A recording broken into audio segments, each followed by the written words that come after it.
Hello, welcome to Peter and TammyJo discuss kinky films. Today we're going to be talking about Preaching to the Perverted, directed, written by Stuart Urban, 1997. I'll introduce myself. My name is Peter Tupper. I'm a writer, historian, journalist, activist in the kink world. I've been the author of A Lover's Pinch, A Cultural History of Sadomasochism. And I'm working on a new book called The Celluloid Dungeon about kink in mainstream media. And my colleague can introduce herself. Hi, everyone. I'm TammyJo Eckhart. I'm an author, educator, public speaker. I do a little bit of everything. And I've written, I don't know, I think it's like 16 books now. So Wow. a lot. And I'm having fun doing these with Peter. Okay. Last time we talked about Exit to Eden, which was 1994. And I immediately decided that our next film would be Preaching to the Perverted, which came out 3 years later.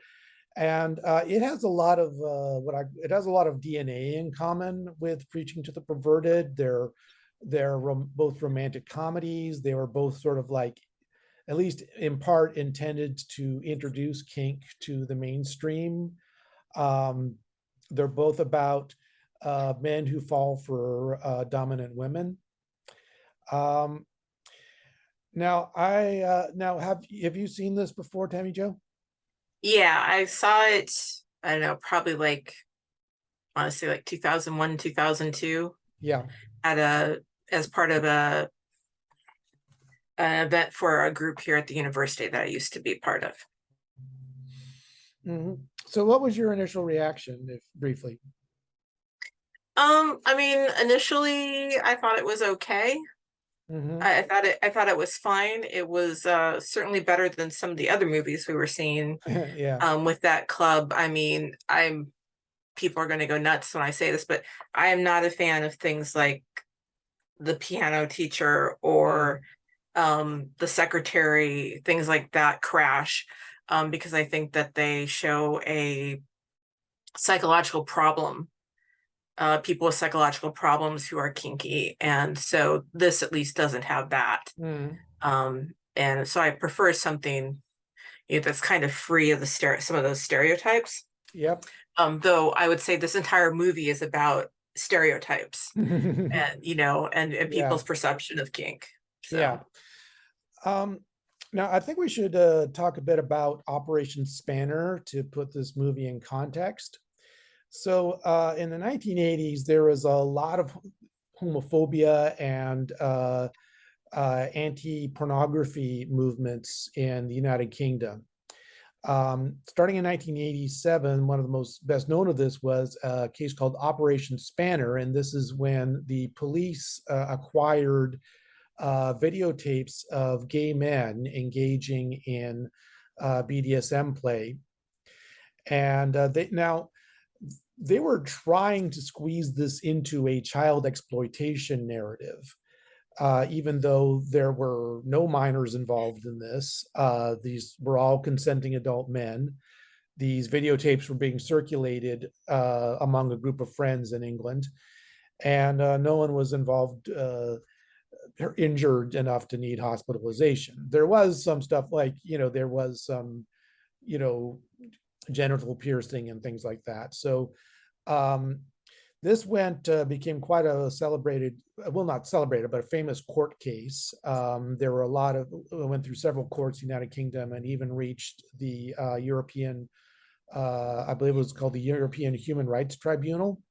Mm-hmm. And over again, they were saying that people were arguing that this is consenting adults, that this is not intended to harm anyone, that and repeatedly the British courts said, no, that people are not allowed to harm themselves. And people even made arguments like, what about, say, boxing or, rugby?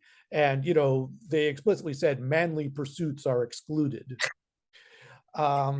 so yeah, so you had a number of the especially the press conference scene in which the minister of member of parliament talks about his crusade.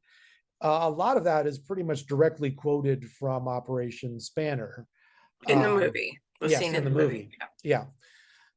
So very briefly, um, a American woman named calls herself Tanya Cheeks with an X, has come to is doing notorious exhibitions at fetish parties.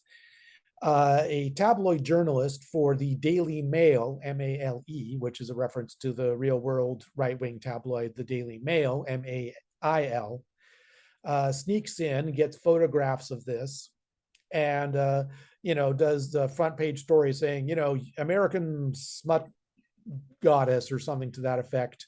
What will Parliament do about this? And a conservative Christian MP, Harding, decides that he's going to make this his issue. And he forms a coalition with conservatives, Christians, and feminists. And that leads to his press conference, where some of what he says is more or less directly quoted from Operation Spanner about people are not allowed to harm themselves. Manly pursuits are excluded from this restriction. And there's a bit of a stretch here because it's hard to make men doing SM to each other a feminist issue, but in this case, it was so it's definitely a take on Operation Spanner, which was 10 years old at this time. I believe at this time, this 97, this was the same year that they reached the European Human Rights Court and failed again. So that leads to Harding hiring a man named Peter, who is the daughter of one of the cafeteria workers in Parliament, who is a Christian, and recruits him to infiltrate her parties using cutting edge technology like acoustic modems and animated GIFs and chat rooms. And spy glasses. Yeah, spy glasses. And he goes into this to him strange world, and meets Tanya Cheeks and her. We also get to see Tanya Cheeks, and she's a former pro-dom, former sex worker. She kind of bills herself as a performance artist. So I guess in this film, she's not technically a pro-dom. She's a performer. She has a whole household of people sort of like living in her large warehouse, I think they're all also performers. Yeah, some of them are at least are. Yeah. And she also has a right-hand woman, Eugenie. And Peter, steps into this world, and he starts to fall for Tanya, and she starts to fall for him, even though they're meeting. He's under false pretenses. Mm-hmm. Gradually, are we going to do the full plot summary now, or are we going to? No, I think we can just, as we talk about it, reveal it. Yeah. So now, I have to compare a lot of this to Exit to Eden. And Exit to Eden, sort of most of the action takes place on this isolated island where you're kind of detached from reality, the mundane world. One of the things I like most about this, about Preaching to the Perverted, is it does show sort of Kink interacting with the larger world. So there's this bit where milkmen come to deliver milk to Tanya's house. And there's like doorbells labeled men and women. If you press the men doorbell, it gives you a shock. There's a bit when Tanya, Eugenie, her right hand woman, she goes, they go grocery shopping together. Tanya talks. They don't go grocery shopping together. They're playing a game, and then suddenly the scene switches. Yes. And Tanya's gone to the grocery store. This is actually a scene I wanted to talk about later. And Eugenie comes in and is upset that she's gone in and bought something at the grocery store. and flat out says to her, dominants don't go shopping. And then they kind of do a forced laugh thing. Yeah. Like, Mm. and that was one of seeing it again after so many years. There were several red flags about what's going on in Tanya's life to me, and this was one of them. But we can Okay. talk about that later. Yeah. So but we also have like the political issues. So that, you know, the Harding has made this his crusade. We all and the journalist, the photojournalist Fibbin Gibbon, Yeah, the they're guy. all their names are ridiculous. Yeah. Well, this is at least in part a satire. Yeah. So, and you know, a lot of these times we're talking about people who are, these are sort of broad caricatures. So Gibbon, for example, is the sort of, you know, opportunistic photojournalist. So he'll demand what what is Parliament going to do about this? But at the press conference, he always says, "Oh, BS! Nobody. The only people being about the feminism, the only people being tormented at Tanya Cheeks' shows are men." So, you know, he's just kind of there to stir the pot and sell newspapers. He doesn't particularly care one way or the other. Mm-hmm. Yep. Yeah. Now, so I was very troubled. There's something I was very troubled by because I don't think Peter's character was handled very well. Like, what I forgot in the years since I'd seen this movie was he's drinking all the time. It's like he's like holding a bottle of vodka and drinking out of it straight. It's like to do this, to be with, even when he's like being, you know, in a not in a sexual moment with Tanya, it's like he has to get drunk before it. And I found that's really unsettling. Like, would you want to be with a person who has to get drunk before they'll do anything pleasurable with you? I sure wouldn't. Yeah, I mean, there's a whole lot of red flags about how you shouldn't do kink if you're high, Yes. if you're drunk, and yet they show them freely using alcohol, not really drugs, but alcohol in this. And I think for him, what it's supposed to represent is he has this idea in his mind, this is like an evil, terrible world. Mm-hmm. And so to get himself into it and to function, he keeps drinking. Yeah. And I wonder, though, as I was watching it, is it also because he's lying? Yeah. You know, he's there under false pretenses. And so it's kind of like, you know, I guess some people call it liquid courage, right? Which isn't real courage. And he keeps doing that. But yeah, it wasn't attractive at Yeah. all. But he wasn't there to be attractive. He was there to investigate and try to, you know, dig up dirt on them. And he had actually a lot more pressure from his boss and everything to do this constantly. Yeah. To do this and find things that weren't there. Yeah. He's supposed Literally. to be, you know, a Christian, a pious guy, and you know, he works for Holy Hardware. You know, so they'll specialize in cooking up, you know, clergy with smut-free internet. And like, you know, he's like, I'm supposed to be a virgin for me, you know, he's supposed to be a virgin. And he and Tanya do this sort of siren. He and Tanya do this sort of like, well, I haven't taken your virginity thing with each other, or we haven't actually had intercourse with each other, which means what? I don't know what that means. Yeah. Now Yeah, for that's some reason it's really important to him. She's clearly not a virgin, but she is not interested in the vanilla heterosexual yeah. intercourse. Yeah. She's not interested in that. We're never told why. We see like bits and pieces that might suggest that she was in a relationship and maybe her heart was really broken, Yeah. but it just seemed kind of extreme. Yeah. As we've seen in other movies, right? It's like an Yeah. extreme reaction to something that we're going, wow, that's really over the top. Yeah.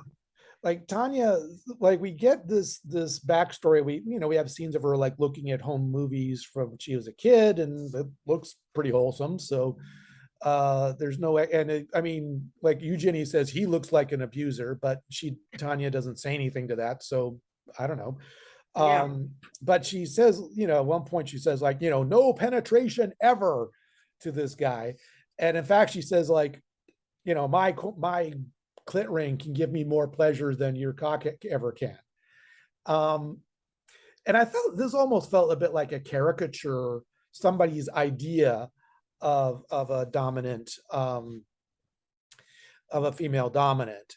And I think this ties into sort of certain ideas that some people have, that penis and vagina intercourse is like inherently submissive for women, for the woman, or Hmm.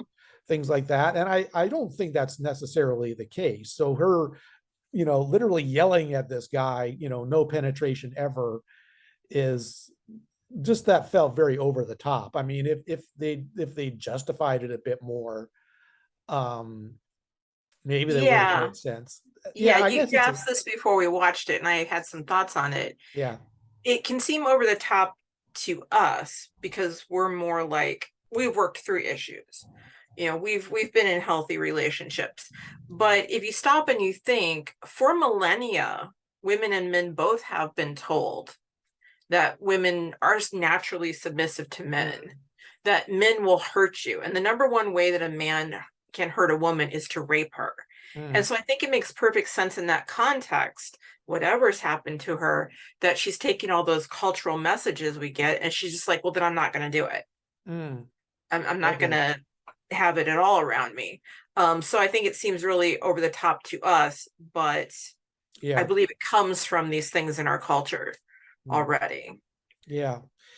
And like, there's the bit where she says, I used to be like that, having loose hair and loose clothing, and I just felt like, so like she's wearing fetish wear 24/7. I just thought that was a little, Oh, yeah, their whole living situation was yeah. just like unbelievable. Yeah. Completely and utterly unbelievable. Yeah. Um, Um, yeah. So again, I'm like I said, this is, I think, supposed to be at least in part a satire.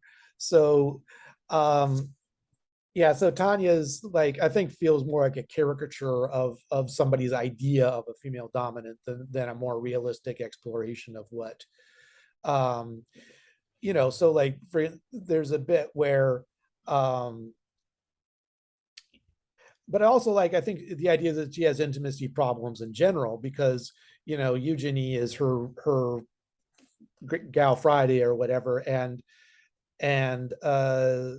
but Tanya says, well, you're angling for a lesbian relationship with me, and she apparently is leery of any kind of intimacy, male or female, even though she's obviously pretty close to Eugenie. And then it's like her darkest fantasy is like checking into a hotel with Peter, acting like they're newlyweds. yeah, And oh, they're both drunk, by the way. yeah, Um, so she immediately, like, when she wakes up the next morning, she grabs his clothes and leaves, and he's stuck there. So it's like, it sets up this whole idea of, yeah, I guess it seems to be this whole idea of, she views intimacy, and particularly, you know penis and vagina intercourse, as submissive, as control, as domination. um and well, I just don't think it necessarily is that. yeah. It also doesn't reflect what their relationship is. Yeah. And so, yeah, so I found that very, like, it, Peter is, he's, this, we know the romance story, he's falling for her, but at the same time he's feeding the information to Harding. And so they managed to get, um and he's in this, it's like he's in this world and he's observing it, but he's not always, like, a step back from it. And with his, he's wearing, most of the time he's wearing those glasses, the Yeah, video glasses. And he's recording everything. There's a bit where they go to a weekend party at some noble, I don't know, not necessarily noble, but certainly wealthy family couple, and they've got like, you know, a whole chapel and everything, and they're doing you know, they drag him into a pony play scene and put a butt plug in him without any consent. So that's Yeah, she the character of Tanya is constantly reminding people that they have options, they have choices, it has to be consent. yeah, She gets really angry with Eugenie at one point when Eugenie's like ignoring someone's consent. yes, But then once they find out that he's been lying to them and he's spying on them, then she's basically like, they basically blackmail him into like, well, if you're not really spying, you know, prove you're one of us, yeah, then you'll let us do these things. And so at that point, they're not even asking for consent because the question is, are you a spy or not? And so yeah, he can't say don't do these things because he's got a job that he's being paid to spy on them for. But yeah, it was, yeah. It's this weird sort of I'm in it but not of it mentality yeah, that I. yeah. So it's like why doesn't he come to enjoy this, or wouldn't that be more interesting? Or it's like he's is this, you know, if either he comes to enjoy this or basically he's being forced to do a ton of things he doesn't want to do, even Yeah. if it is. So it's like, so it's very uncomfortable issues of consent. And like they even do like put him in a pony cart and have Eugenie ride him around in the pony cart, and they run over a dog. Like some lady is out, neighbor lady is out walking her dog, and it's implied strongly that they ran the dog over and killed it. Oh, Why? but we see the dog later because You the do? woman is looking for the dog, and that's why she calls the police because she's like, these people have my dog. Oh, And okay. we see the dog briefly inside, but of course Oh, the police are like, what the F is going on here? And they just start like pulling people out and but arresting them. the guy who owns the house, he says, I sent the bloody dog back in a Woolworth bag. Okay. Okay. Yeah. So I thought the implication was they killed the dog. I mean that shows you never get away with that in an American movie. Yeah. And well, and the woman who complains, she doesn't seem upset though. That's why it's unclear that the dog's dead. It's a farce. Because she's like, you know, because then they're like, oh my God, what's going on here? And she's just like, doesn't care.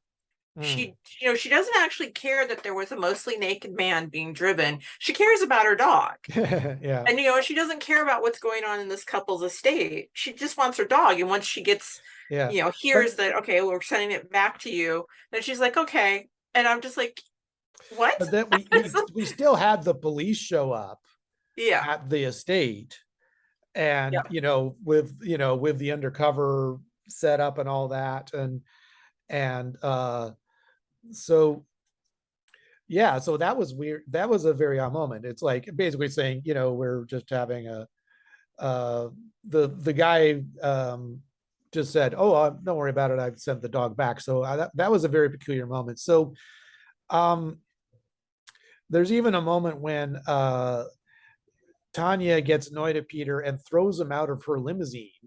So he has to like stand in this sort of rough neighborhood, and he's in full fetish wear.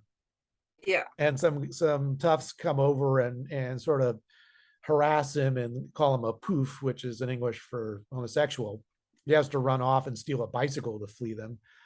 Yeah. So Yeah. so he's getting beat up in all directions, and it's like, what is motivating him? Does he want to do his job and have a future in politics, or is it because he's falling for Tanya, or is this like some elaborate, um is he like really a masochist, but he's doing some elaborate rationale that. What I think it is that you ask a question before we watch this. You send us some questions. You ask, does he have real faith? And um, he certainly has more faith than Harding and his secretary, his assistant, Yeah, because they're huge hypocrites. yeah, And I think he initially goes in this to try to find evidence. He doesn't really find it. So they keep sending him back to dig deeper, get closer to find evidence that people are being harmed. yeah, You know, so they're looking for bruises and cuts, actual quote unquote harm. And he discovers, after they're going to bring the case to trial, he discovers the secretary watching these tapes that he's made, along with other tapes that they keep confiscating, and basically getting off to it. Oh yeah. And he realizes these people are hypocrites. And I think that's when he decides that he's not going to cooperate when he's on the stand. Yeah. Because if you think about what he says, they said to him, because they're confused, like, why is he claiming that he didn't witness people being harmed? And he's like, nope, didn't see it, was all fake. And they're like, are you sure? Because they're getting really angry. And he goes, I am telling you the truth as much as Harding and the secretary are, Yeah. are being honest, because they're not being. Yeah. And they're later caught by the same tabloid reporter. Yeah. And the police, Yeah. admitting to each other, oh yeah, we used to be turned on when we used to beat. And here's a truly horrific thing. They got off on actually beating students. Yeah. We're not talking about college students, folks. We're talking about like a boarding school type of situation. Yeah. And he would beat them to punish them because he's a headmaster, and she would get off on listening to it happen. And they both knew that was happening.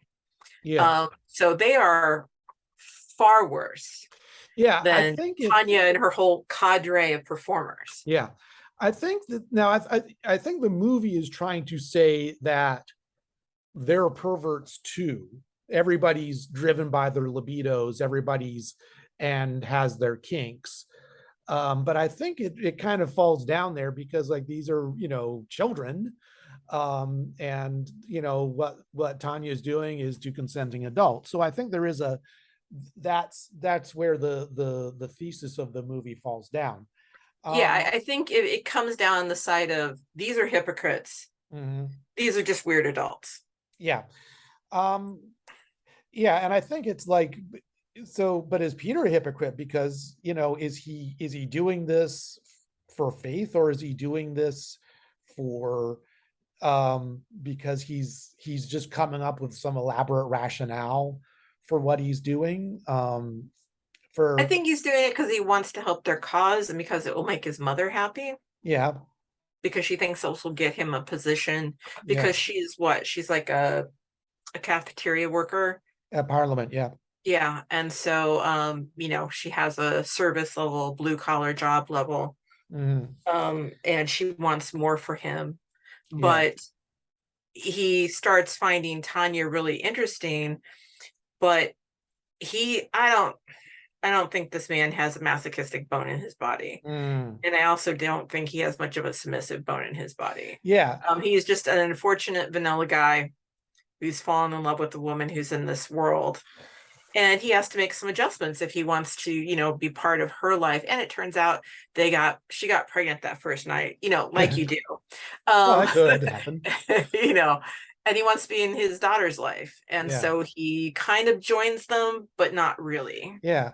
I guess it's like they bring that up. You swore on the Bible that you would tell the truth. And but in order to save Tanya from going to jail, for that he lies, he perjures himself, and they put him in jail for 9 months for contempt of court and perjury. So and that's actually what bothers me a little, is one of the many things that bothers me about this film is that BDSM does not get its day in court. What saves Tanya is not a legal argument, it's Peter perjuring himself and therefore cutting off the prosecution. Yeah. I mean, they do bring up things like, even Peter says, these are consenting adults to Harding, and Harding keeps saying, no, you keep going, you find something. And he's dangling the possibility of a political career in front of Peter, but he doesn't, but this is wearing increasingly thin. So well, and I think one of the reasons that Peter in the end joins I think of it sort of like the artistic collective of people, is not just to be with his daughter, but I think it's also because he has nowhere else to go because of what he's done. He's persona non grata in the Yeah. political community, in the conservative community. No one's going to hire him. He probably can't even get a job at his old computer place. Mm. So really, he's got to make the best of it. And I liked in the movie a lot that his mother's like, oh, is that going to be my grandbaby? And she's just like wheeling the baby around in a tram, and coming over to the place. And she's Yeah. not being all judgmental about it. She's just like, this is my grandchild now. Yeah. And so And I can be okay with these people, or at yeah. least I'm going to act that way around them. Yeah. It ends on sort of like an extended almost poly family thing, because so the baby is Tanya's, and she even implies it's a virgin birth. Um, it's been known to happen. Yeah. And Peter's around. I don't think they're actually married, but he's become her manager. He's Yeah. adamant he's not her slave, he's her manager. Eugenie is the baby's wet nurse. um and there's a shot of her taking her nipple ring out so she can feed the baby. Yeah. And Peter's mom is around in part, looking after the baby. So there's like it is like he's integrated into this extended um, poly kinky family. Um, but so I guess that ends on, I in a way I like that part, because it is in the sense of, even if Peter is, well, I was kind of this is something I'm torn about, is that Peter is adamant that he is not her submissive. He says so that it's like, I love you as in a vanilla way. And is that going to last? Is it like, is he going to be happy in the long run to be like part of this group, but not in the usual sort of husband wife way, husband father way? Is he um is Tanya a little more open to the idea of some vanilla in her life? No mention of that. I mean, because it ends with him and the baby alone in the Yeah. collective warehouse, and he's giving us the tour. He's giving the baby a tour, carrying it around. So they have a space now that's made up like a nursery, and then we see all the other spaces that we've seen previously, and he's looking at them, and he doesn't look happy, but he doesn't look sad either. He just looks very neutral. Yeah. And of course, the baby doesn't care. It's a baby. It Yeah. isn't registering anything. And I kind of get the feeling like maybe he's walking around saying, okay, so this is what I've chosen. This is what I have to do to be with my daughter. And he's trying to get used to it. And Yeah. that daughter is grounding him in, you can get used to this. Yeah. And it's not ideal, That's but I the think it's more realistic than him magically suddenly discovering that he's a bottom. Because I wouldn't have bought that either. yeah. Um, The final image is just him and the baby kind of alone. It's not yeah, like a nuclear family or anything like that image of like him, Tanya, and the baby. yeah. So last time we talked about how X to Eden ended with the idea of um, with Elliot saying to Lisa, we can get married, and our marriage can be whatever we want it to be. If you wanna, we can have babies, and we can have kink, and who's to say we can't? Yeah. Um, and you were talking about how that was kind of a rare idea, and the idea is that Elliot seems to be quite happy as her sub. And here it's different, because Peter is just adamant that he is not submissive, he is not her slave. He is it in a way, it's like he's learned to make his own decisions. He makes his decision not to save Tanya from going to jail. Mm. um and it's like, I guess it's like seems to fit into the trend that Omni Khan wrote about in the book Vicarious Kinks, of that, it's very rare to see like a dominant woman having a happily ever after with a submissive man. It's like the man has to prove he is not submissive in order to fulfill the marriage plot. Mhm. And so that's why uh, I, I don't know. Maybe it's like they're saying is that okay, this is a way to make a way to live, uh, and this is Tanya's household, and there's room for in it for Peter, even a Christian vanilla type like Peter. So, um, and it's maybe he can find a way to be happy here. Yeah, I mean, it's not, your stereotypical romance ending, Yeah. but, because usually in a stereotypical romance ending, the woman would be the one to give up like Mm, her stuff yeah. and give up her career, give up her country, give up her family, all these things to be with the man and move into his world. In this case, they flipped that, and except he doesn't have to give up his family. His mother is coming by. She's okay Yep. with it. So I think it's more positive than that. But it is a choice. Maybe Yeah. it's a choice he has to make every day. But I do want to point out to everyone out there who might be watching this is when you're in a kinky relationship, when you're in any relationship, it actually is a choice that you make every day. Are you going to continue this relationship? Are you going to do the work that's required to be in the relationship? So that's not, unrealistic. I liked that she isn't giving up what she wants to do and what she's created. She's firmly standing behind it. It reminded me a little of the ending of Secretary.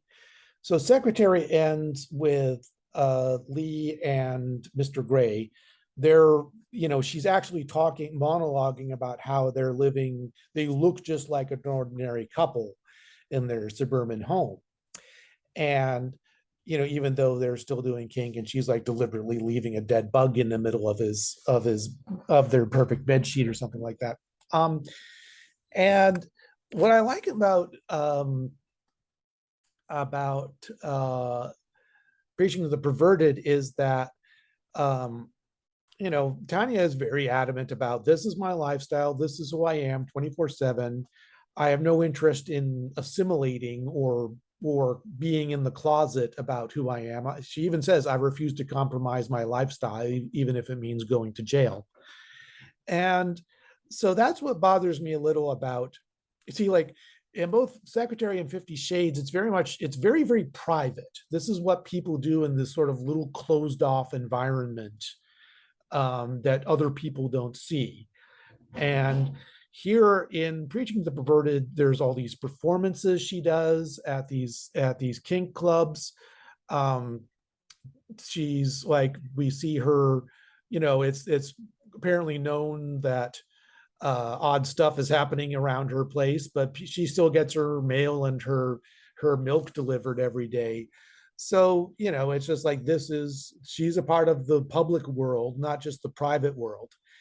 And I appreciate that. I think it's kind of a rare thing to see, because um, even in Exit to Eden, there isn't sort of the talk about the idea that is this a public thing, or is this this thing people do just in this little hidden part of the world? And there are different degrees of this, of course. I mean, like if I'm not speaking too boldly, you're living in a poly household with two men, one of whom is Mhm. your husband, the other of whom is your slave, right? Yep. And you And know have been for decades. yeah, and you're not you know like how private are you about this to people who happen to be in your neighborhood or what have you? We're not private about it at all. There, yeah. Like, yeah, like I put out when I feel like it, I put our leather pride flag out. But, Yeah, and we actually yeah, had neighbors ask this question once about like who was my slave? Like, who is he, your brother? Is he Tom's brother? Who is this guy? And I explained it to him and they were like, oh, okay. And then suddenly we were a lot less scary to them yeah, because now everyone had an answer and they were like, well, that doesn't matter. yeah. Yeah. So yeah, so preaching makes kink a public and even political thing. It's not a purely private thing between two people. And I think that's a good message, because mainstream movies that have had success like Secretary and 50 Shades, it is very much about privacy, and especially it's about the kind of privacy that privilege can buy, that you can say, this is my personal life, and what happens in there does not matter to anybody else. Here it's like, I have pressure outside to the state, and all these other agencies are kind of involved, and even the neighbors know, but I'm not going to hide myself. I'm not, well, I mean, she is keeping it a secret where her club events are going to be, which doesn't really work because you've got to promote them in advance. But Yeah. yeah. Um, Well, it so, also, they're also very punkish, and there's the performance element, but they're also conflating it with paganism. yes. So it's like they're pulling together all these different things, which there can be overlaps in all these things. But at least in my experience, and I've been into people's much larger poly families than I have, and leather families and things like that, most of the time they're just like regular people with regular problems. There's an authority hierarchy that's happening, but other than that, they got to go to work, they got to do all these things. And I think one of the reasons Tanya and her group can do this is because they are performance artists. So it's okay for them to dress and act like this because it's all part of the promoting of the performances and stuff like that. So, but also, being punk is not just a personal choice. It is an economic, political, and social statement as well. And so they're kind of marrying all these things together. Yeah. And it does matter that I mean, I think that the director was really overstating it, she's got this huge warehouse space. There's like a guy hanging suspended in a cage with like electrical electrodes attached to him. There's like, we get this sequence, like she wakes up and she goes, looks at what's going on, and apparently she's got there's people around doing stuff like making breakfast, and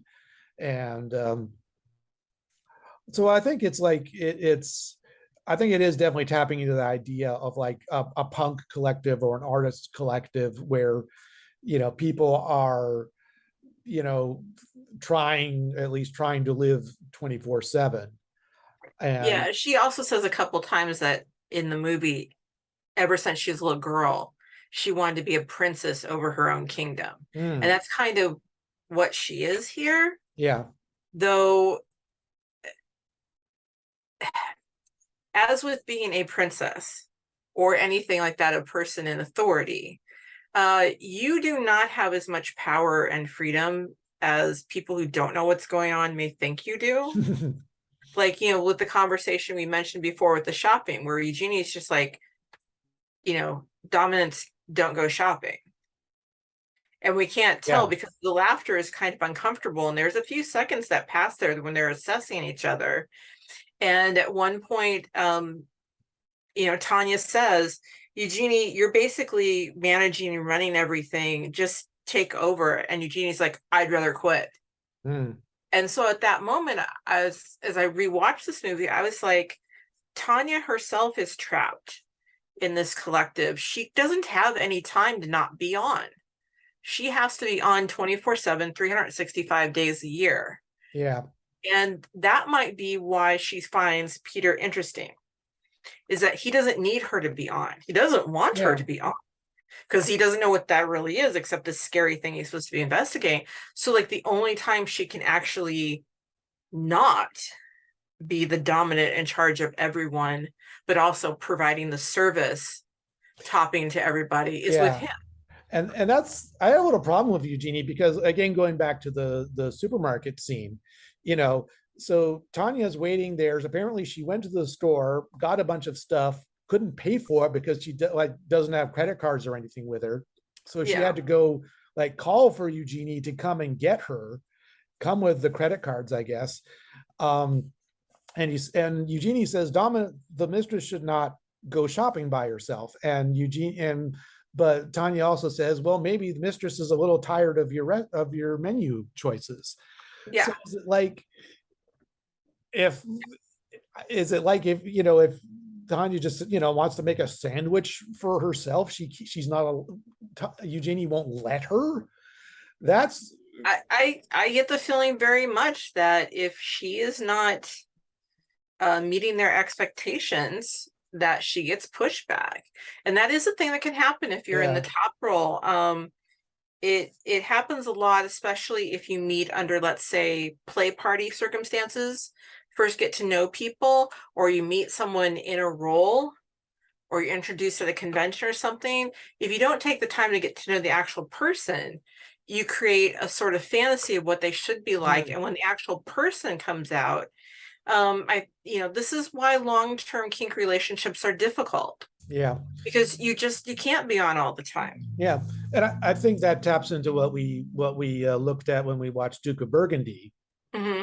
Yeah, because Evelyn really wanted Cynthia to be her image of a female dominant, yeah, and very little, and there, whether or not Cynthia was into that or not, she definitely wanted at least some time to be, just hang out and be friends, lovers, what have you. yeah, And so I can see, yeah, so I get the impression that on the one hand, Tanya in this film, it's like she, by her own definition, says, I do this all the time. I don't compromise about anything, even to the point like where she's wearing fetish wear, pretty tight fetish wear 24/7. yeah, Like she never, and I think that was kind of a problem. It's almost like, it's the idea that if you are a female dominant, you have to wear fetish wear 24/7, and you never wear your comfy sweats or or whatever, your Pokemon yeah, t-shirt or whatever.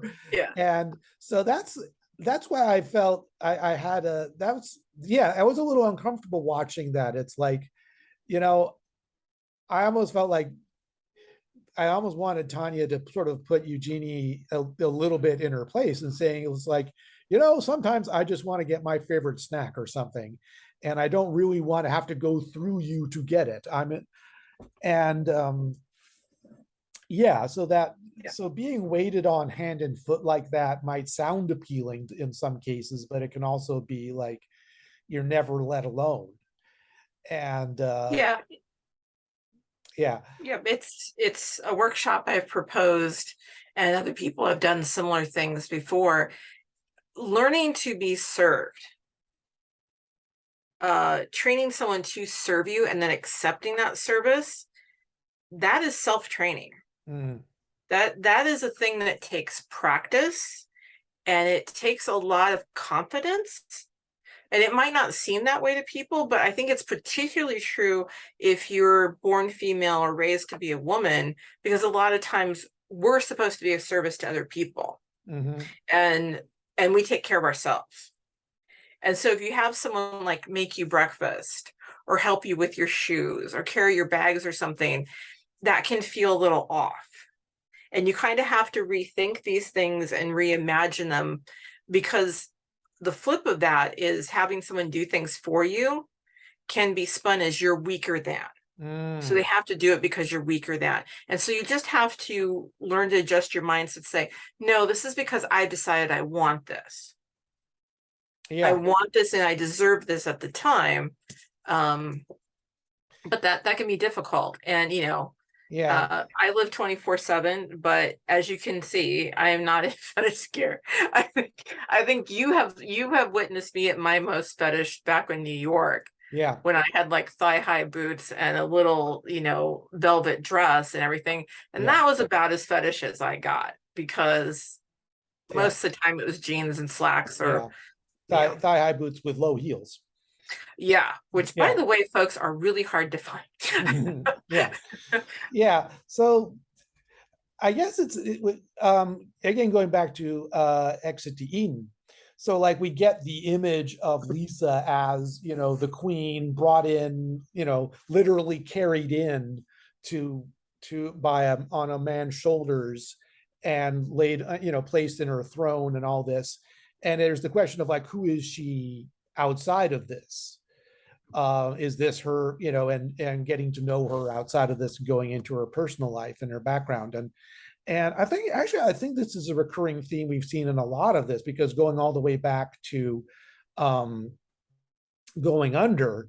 So we first see Suzanne and Peter, different Peter, in the dungeon. And it's only later on that we get to see her in her everyday life. And and Peter is like, he's feels close to Suzanne the dominatrix, but when he tries to get to know Suzanne the regular person, it's very difficult and awkward, and they have to do a lot of readjusting that doesn't really work out for them.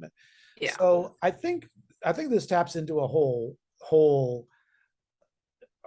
maybe this is like the whole idea is that it's not necessarily that it's unrealistic and limiting to the idea that you can be like Tanya in this movie, a dominatrix 24/7, complete with the fetish wear and the whatever those double pointy hair style or whatever the heck those was. Yeah. Um, the and it's not just like inconvenient to have to like squeeze into outfits and all that, but it's also like, you're trapped in this persona that other people want you to be in and may subtly push you into, or not so subtly. um and we saw that with Cynthia in um Duke of Burgundy, that she's pushing that she doesn't she's not 100% comfortable with the persona, that she's like being forced, or at least gently forced, subtly forced into being this persona that Eleanor has dreamed up. And Mhm. it's not really, she's spending all this time being this something that does not feel natural to her. And um and she feels trapped by it, and she feels she's not getting the kind of closeness that she wants from Eleanor. And I feel that this is maybe what's a problem lurking in what we see of Tanya and Eugenie, that Eugenie wants desperately, is determined to be the right hand woman of this powerful woman.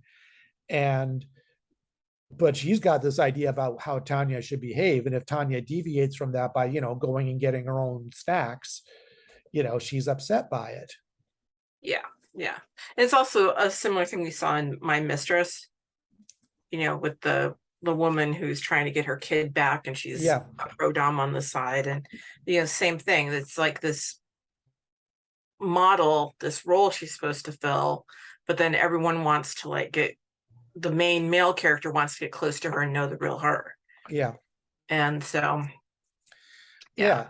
I So, think the whole Eugenie's character is kind of strange, because we see her in the top role when they go to this pagan play gathering out in this country estate, and she is not a good dominant. She's not a good top. She doesn't care about consent. yeah. She's very mean and nasty, and part of me wonders, like, is that how she thinks Tanya should be?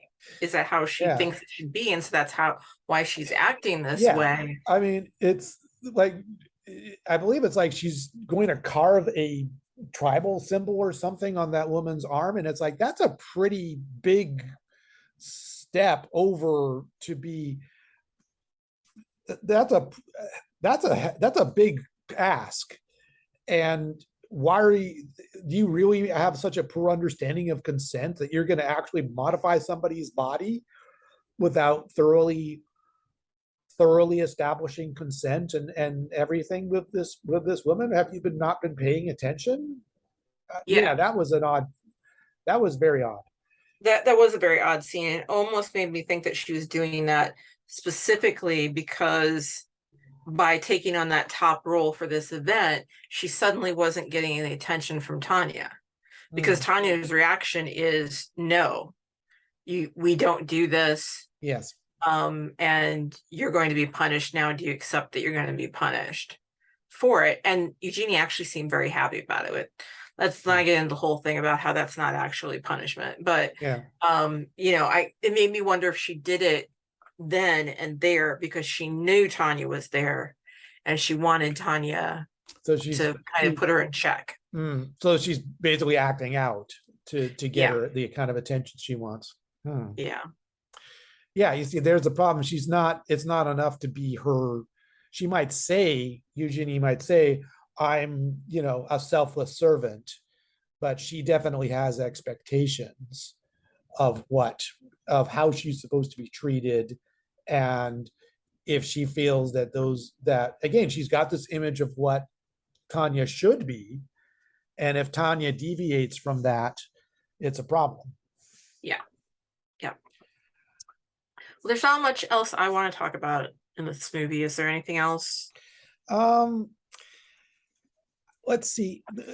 I want to do maybe a little bit of a meta conversation about here, because what are we looking for here? Are we looking for good movies to show to vanilla people that to introduce them to the idea of BDSM? Are we looking for movies that explore BDSM and maybe not necessarily in an ideal way? Because I see when I see Going Under and Duke of Burgundy, I see an exploration of a BDSM relationship, of a flawed BDSM relationship that is, but is also is psychologically honest and observant, is that we can learn something by watching this. It's not these, you know, this is not a role model kind of thing. So, you know, so I look here at this Preaching and Perverted. I look at Exit to Eden, and I think, would I actually show this to a vanilla person who was curious about BDSM? And I'd have to say no. I mean, in large part due to things like just the incident we were talking about now with Eugenie about to mark up that woman's body and Tanya having to step in and stop her. That's terrible consent. Same, you know, and I wouldn't want to show them Exit to Eden either, basically because it's terrible, but also because maybe in the sense that at least it has a better grasp of consent. Exit to Eden has a better grasp of consent, but even then there's problems like the scene in the bed between Elliot and Lisa. So in your view, what are we looking for here? What is the meta, what is the project of this Well, you know, it started when we were talking about the Netflix movie Love and Leashes. Yes. And that is a very positive, fairly realistic movie about a modern, you know, relationship that has kink elements and where a relationship is developing. And then we started talking about other kinky movies, I think because we're having fun, but also because there are a lot of movies out there that have kink as a major plot point or a minor plot point. And I whether or not we would show something to someone, people are seeing these. Yeah. They wouldn't be making them unless they're seeing them. So I kind of feel like what we're doing is we're kind of digging in and talking about what's good and what's bad in the hopes that people will watch these and then reassess these. Yeah. Because really the best way, if you want to show like a movie or a TV show to someone, because you're trying to maybe have that initial conversation about, hey, I'm kinky, are you into this or not? It's not a thing you just say, hey, go watch this. It would be a thing I would hope you would watch together and maybe like pause it and talk about what's going on and what's happening or what you like or what you don't like. But then let's also be really honest. We're both fiction writers. Yeah. A lot of times what turns people on isn't consensual, isn't realistic. It's, you know, the fantasy elements. I've had readers come to me and say, I don't like when you talk about consent in your stories, because for me, I have a moral line. If I'm going to have a setting that's in the here and now or or in the modern era, even some of my science fiction stuff, I address issues of consent. If I'm doing like high fantasy or historical things like that, I don't necessarily have that. And I'll say that to people, well, this is a conscious choice I've made because these people are living in a world that is very similar to yours, and I want you to understand that they're in a consensual relationship. But Mm. these people are 1,000 years in the future or 2,000 years in the past, and that is a non-issue for them. So if you want to find jack off material or Jill off material, go read those things. But I mean, there are numerous, movies and scenes. I mean, there are people who just collect like individual scenes. They're Yeah. not really interested in the big movies. So that's Yep. kind of how I've been interpreting what we're doing, is kind of like we're enjoying each other's company and talking about these things, but are also hopefully educating at the Yeah. same time by including, Yeah. this wide range. Yeah. I, I mean, like when I write fiction, I also make sort of a similar distinction. Okay, is this a relatively realistic story, even if it's in a fantastic world, or is it more just a fantasy and we can play fast and loose with issues of consent, and on the understanding that this is nothing to do with reality, Yeah. and it's yeah. So yeah, and it's I think it is like it's interesting you mentioned the like people who just collect scenes, and they'll collect like flagellation, they'll like caning scenes, and you can find playlists on YouTube and things like that, bondage scenes or spanking scenes and stuff like that, and people sort of view them out of context. um and that's an interesting point there. Like, and so that's even stuff I remember, like last time you talked about how your slave remembered watching excuse me, Exit to Eden, and the idea that you can have a kinky relationship and be a part of like a regular family, and babies and bondage, and how much of a revelation that was. So to him, to well, I believe you said it was he watched it the first time in the theater in '94, or was I wrong I about mean, that? he watched it probably as a video or on his computer because Okay. he's 11 years younger than me. So, Okay. for him, this is like mind blowing, Yeah. So you I know. think that, yeah. So I think it is. So before I should remember, I try to remind myself that as much as I might want to condemn certain films, even a moment like that can have a profound positive effect on people. So, we both have our issues with preaching here, but the idea that you can have a kinky life, but you can have like a family, and you can have children, and you can be, have an extended family, and maybe it isn't quite what you thought it would be, but it can be good. And that's an important idea. Yeah. And so And even and negative examples can be yes. important in that you tell people that's Yeah. wrong. Here's the negative consequences. And usually things that are bad in mainstream movies and even some artsy movies, there are bad outcomes for the people who are doing them. So there's usually, I would say maybe 50 Shades, that whole franchise is a little more blurry in that regard. But just ask yourself, if he lived in a trailer park and was living on Social Security, would he be sexy? How much leeway would he get? And the answer Yeah. is none. Yeah, So, that's yeah. yeah.